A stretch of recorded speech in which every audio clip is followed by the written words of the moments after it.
하나님의 말씀은 민수기 2장 33절부터 34절까지 두 구절 말씀입니다. 민수기 2장 33절부터 34절까지의 말씀 자막을 통하여서 또 표신 성경을 통하여 함께 읽도록 하겠습니다. 레위인은 이스라엘과 자손과 함께 계수되지 아니하였으니 여호와께서 모세에게 명령하심과 같았느니라. 이스라엘 자손이 여호와께서 모세에게 명령하신 대로 다 준행하여 각기 종족과 조상의 가문에 따르며 자기들의 길을 따라 진치기도 하며 행진하기도 하였더라. 아멘.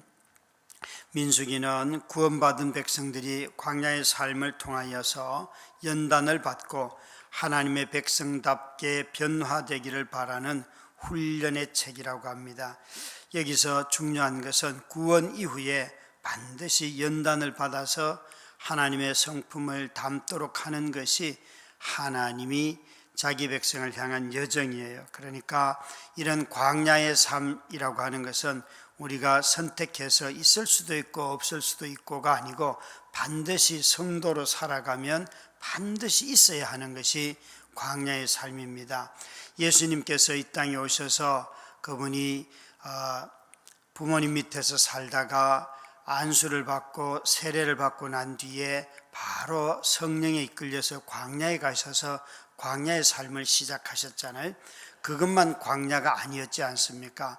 예수님의 그 삶 전체가 3년의 공생의 사역을 보면 얼마나 많은 사람들 속에 있어도 비난과 반대 속에서 살았고 그 자신을 죽이려고 하는 사람들 속에 살았습니다. 그럼에도 불구하고 우리 주님은 그 순종을 다 이루셨는데 2023년도에 우리 성도님들은 받고 싶은 훈련이 뭐가 있을까요? 어떤 훈련이든지 자신이 선택하여서 나는 자원하여 이것 하겠습니다. 그런 사람은 없죠. 군대에 입소를 하지만 입소하여서 누가 그 유격훈련을 하고 싶어 합니까? 유격훈련에 빠지고 하는 것이 훨씬 은혜라고 말하지 유격훈련 다 잘 받았습니다. 그것 감사하는 사람 별로 없습니다. 2023년도에 하나님의 백성으로서 성장하기를 원한다면 어떤 영역에서 내가 훈련이 되어야 할까? 이 새벽에 한 번쯤 생각해 보실 수 있기를 바랍니다. 오늘 읽은 본문은 민수기 2장 32절부터 시작되는 34절까지 말씀인데 1, 2장을 다 하고 난 뒤에 이렇게 요약하는 요약문입니다. 이스라엘 사람들의 숫자가 출애굽한 숫자가 60만 3,550명이라. 그러나 그 인구 중에는 레위인들은 포함되지 아니하였다. 성경을 읽으면서 궁금하지 않습니까? 레위인들은 왜 포함되지 않았을까? 레위인들을 포함하지 않고 약 60만 명이 조금 넘는 사람들이 이제 출애굽을 하였습니다. 사실 레위인들로 말하면 가장 중요한 일을 한다고 말할 수 있잖아요. 성막을 옮기고 설치하고 성막을 관리하고 성도들이 백성들이 내는 제물을 관리해야 하고 우리가 생각할 때 하나님의 모든 섬기는 직접적인 일을 다 감당하는 사람들인데 얼마나 중요합니까? 그런데 왜 그들의 숫자는 이 일에 제외했을까요? 오늘 이 말씀을 여러분 가만히 보시다 보면 하나님께서 이 33절부터 34절까지 말씀에 하나님이 말씀하실 때에 모세는 하나님이 명령하신 대로 그렇게 다 하는데 특별히 레위인들을 계수하지 아니하였습니다. 이 레위인들이 하나님, 이스라엘이라고 하는 백성 중심에 계시는 하나님이 이스라엘 백성의 중심이십니다. 그 중심에 계시는 하나님을 직접적으로 섬기는 일에 직무를 맡은 사람들이 레위인들입니다. 이들은 말씀드린 대로 제사장과 협력하여서 성막에 제사를 지내고 제물을 관리하고 기물을 옮기고 설치하는 모든 일들을 하고 행진할 때는 이 기구들을 들고 따라가야 합니다. 제가 보기에는 하나님께서 이 땅에 자기 백성을 삼으신 이스라엘 백성 중에서도 가장 하나님께 가까이 있는 지파가 있다면 바로 레위 지파이죠. 하나님이 머무는 곳, 하나님이 임재하는 곳에 그들이 있기 때문에 가장 우선적으로 아마 이들을 배치해야 됐고 또 계수를 해야 되리라고 봅니다. 그러나 그들을 이 계수에서 뺐습니다. 먼저 우리가 생각할 것은 이 중심에 있다고 하여서 위험이 없는 것이 아닙니다. 중심에 있지만 이들에게 가장 큰 위험은 하나님의 기물을 자기 마음대로 사용하거나 또 실수를 하거나 또 규정되지 않은 방법으로 하면 가장 먼저 죽는 사람들이 바로 레위인들입니다. 그러니까 이들이 가운데 있기 때문에 진을 치고 머물 때에도 가운데이고 행진할 때도 가운데이니까 위험으로부터 멀어져 있고 하나님이 직접적으로 일하시는데 뭐가 위험하겠습니까? 라고 말한다면 아닙니다, 여러분. 이들이 가장 가운데에 있어서 중심적인 역할을 하지만 그들에게 가장 큰 위협은 하나님의 자신입니다. 하나님의 법을 어기는 순간 이들은 죽기 때문에 그렇습니다. 여러분, 외부적인 위협보다도 협박보다도 하나님의 거룩하심이 가장 두려운 것이죠. 거룩하심대로 하나님이 가르쳐 주신 규정대로 따르지 아니하면 그것이 거룩함을 어기는 것인데 그 일로 말미암아 레위인들은 죽게 됩니다. 제사장들이 그래서 하나님의 법을 어기는 순간 제사장들이 죽지 않습니까? 중심에 서는 사람들, 중심적인 역할을 하는 사람들이 자신을 중심으로 삼는 것은 가장 큰 우상입니다. 하나님을 섬기는 사람들은 언제나 하나님이 중심입니다. 부르심을 받아서 제가 다드림교회 중심에는 있어야 되지만 그렇다고 해서 제 중심으로 교회가 돌아가면 교회는 망하는 것입니다. 아니, 교회가 망하기보다 제 자신이 가장 먼저 하나님으로부터 멀어지는 것이죠. 하나님이 중심이라는 이 사실을 아는 자들에게는 두려움이 있습니다. 그런데 하나님이 중심이라는 이 사실을 잊어버린 사람들은 두려움이 없습니다. 항상 자기 자신을 어떻게 대우해 주는가, 이것 가지고 중심인가 아닌가 따지려고 해요. 그래서 하나님에게 중심의 자리를 내어드리게 되면 함부로 행동하지 않습니다. 급하다고 말을 내뱉지 않습니다. 광야에서도 입이 훈련이 되어야 하지요. 하나님의 존전에 있기 때문에.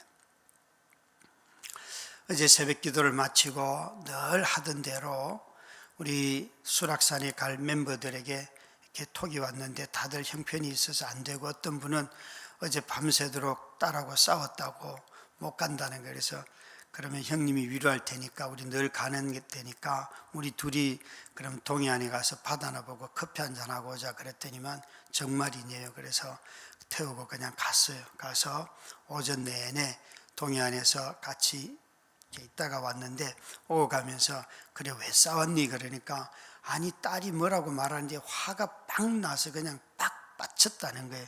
그러면서 가만히 들어보니까 화를 낸 게 아니에요. 칭찬을 했어요. 딸을 칭찬하려고 딸이 재수를 하는데 아 그래 참 너도 힘들겠다 괜찮아 이렇게 말을 했다는 거예요.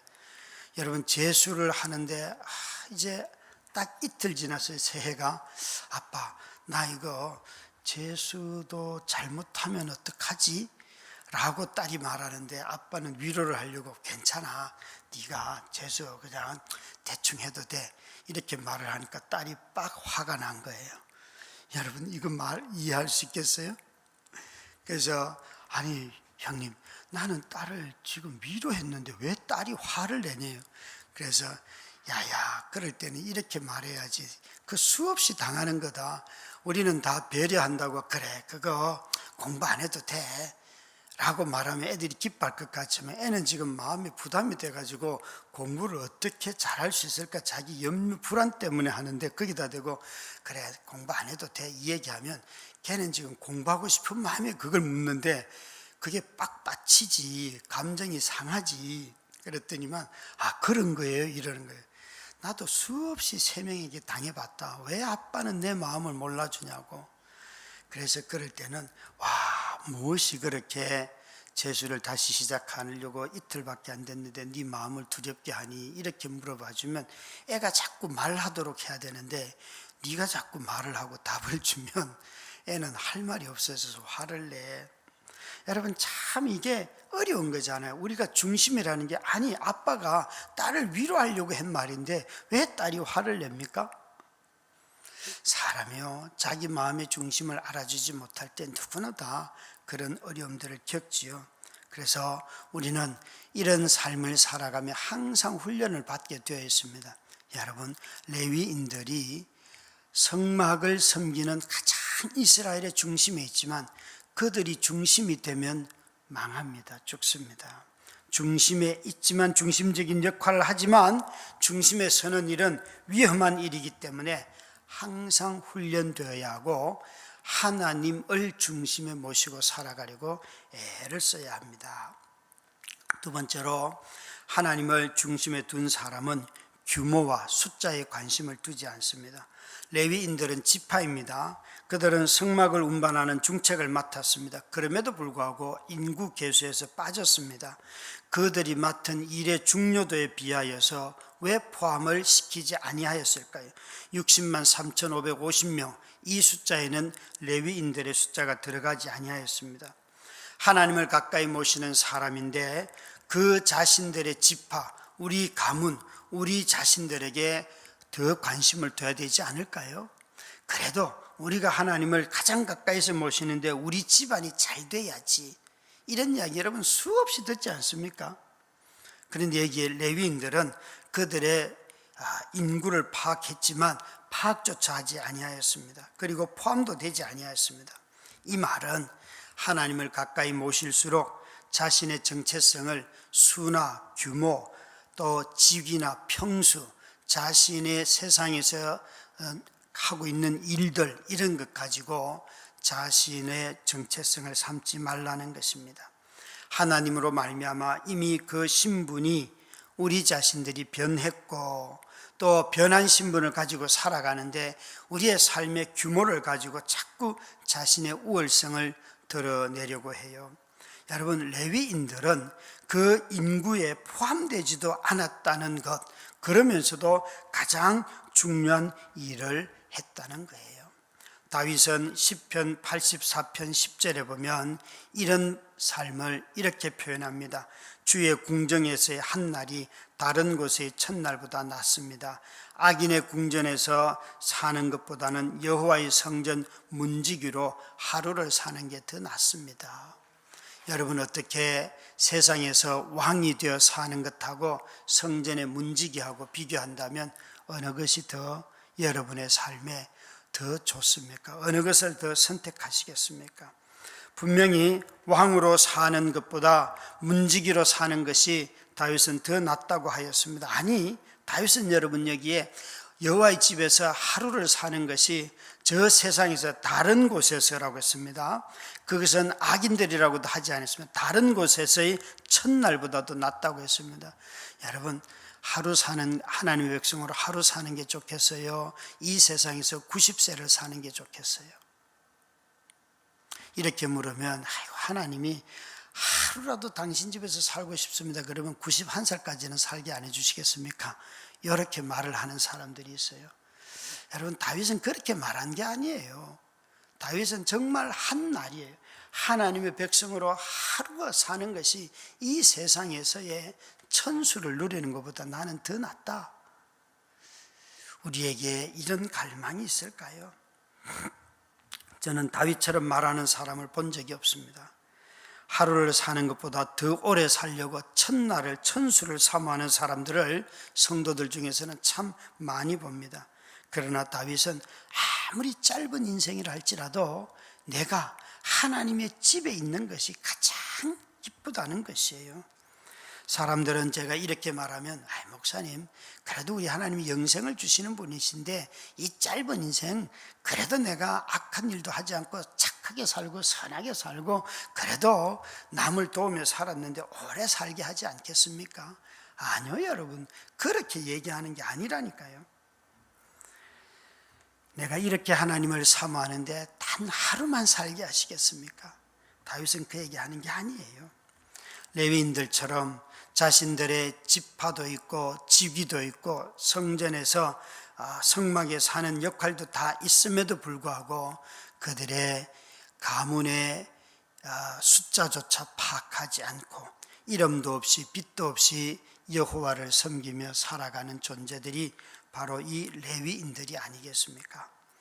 자신의 규모에 신경 쓰지 않고 올 한 해를 하나님의 백성으로 하나님의 임재 속에 사시겠습니까?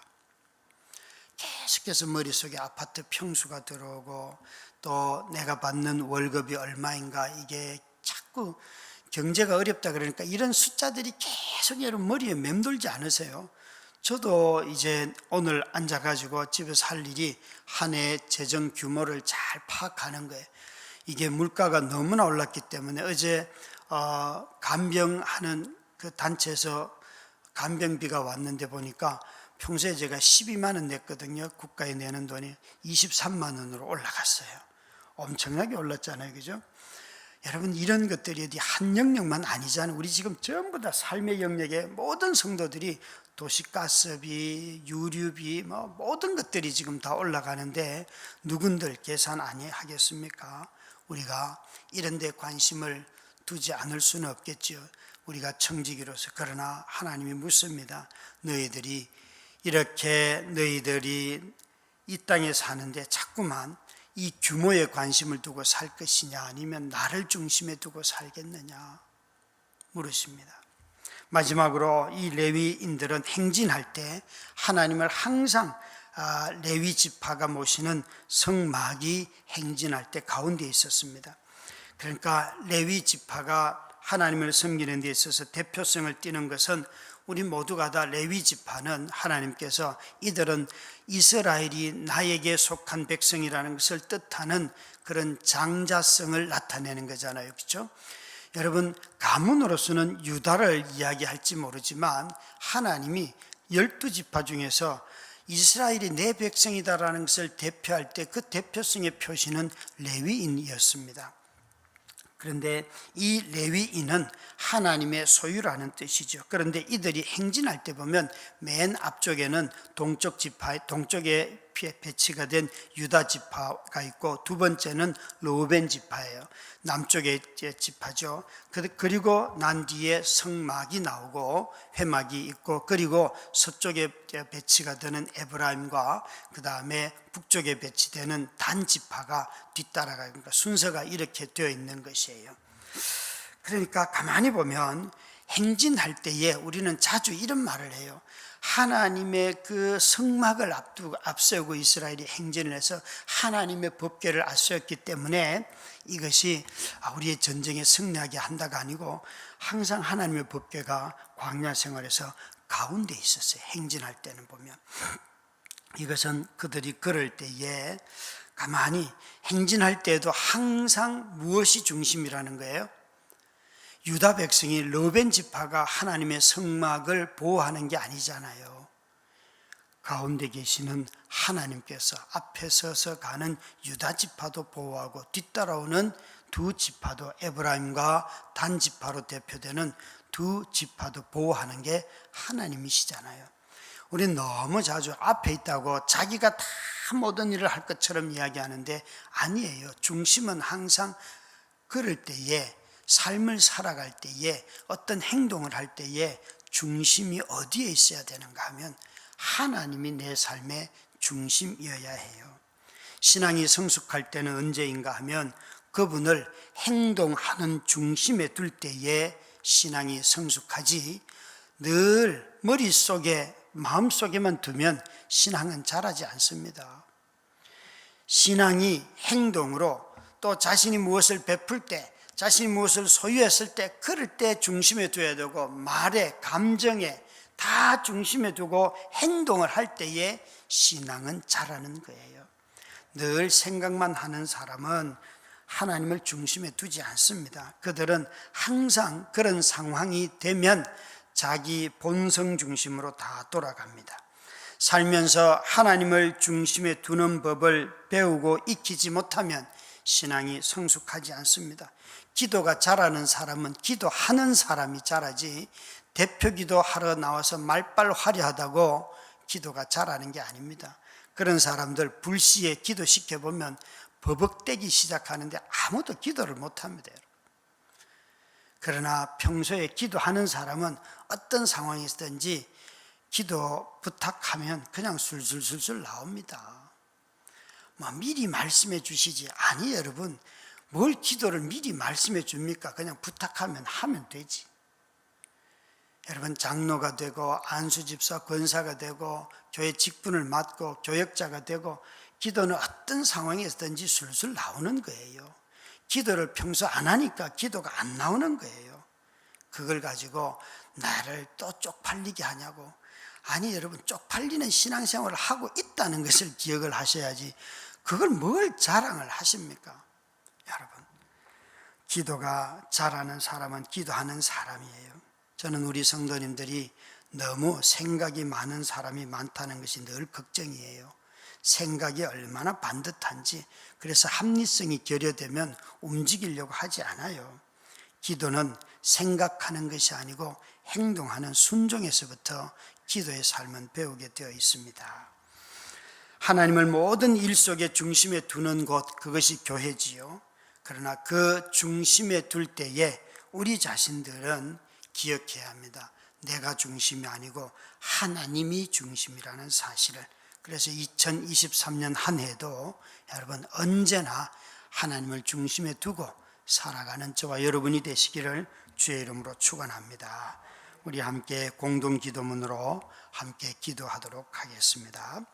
창조주이신 하나님 우리 아버지, 우리를 창조하시고 자녀로 삼아 쉼 없는 은혜를 베풀어 주심에 감사드립니다. 새해를 맞이하여 각자 삶의 자리에서 하나님께 더 가까이 나아가려는 결심이 인내로 결실을 맺게 하옵소서. 우리 마음이 주님께 향하고 우리 삶의 방향이 주님 뜻을 향하길 원합니다. 우리 교회가 있는 이곳에서 하나님 나라가 드러나게 하옵소서. 아버지, 나라를 통치하는 이들에게 사랑과 평화와 정의를 시행하게 하옵소서. 전쟁과 분쟁, 분열이 있는 곳에 평화를 주시고 정의를 왜곡시킨 지도자들이 뇌물과 사적 이익을 멀리하고 공정한 법 집행을 실행하게 하시고 빈곤으로 곤란을 겪는 곳에 긍휼을 베풀어 주옵소서. 아버지, 각 가정마다 여러 해 동안 간구해온 기도 제목들 중에 아직도 응답받지 못한 기도들을 들어주옵소서. 결혼 후 자녀를 얻지 못한 가정에 자녀를 주시고 10년이 넘는 오랜 재판 과정에 시달리는 가정을 풀어주시고 가족 중 믿음을 회복시켜 달라는 간절한 기도를 응답하여 주소서. 예수님의 이름으로 기도드립니다. 아멘.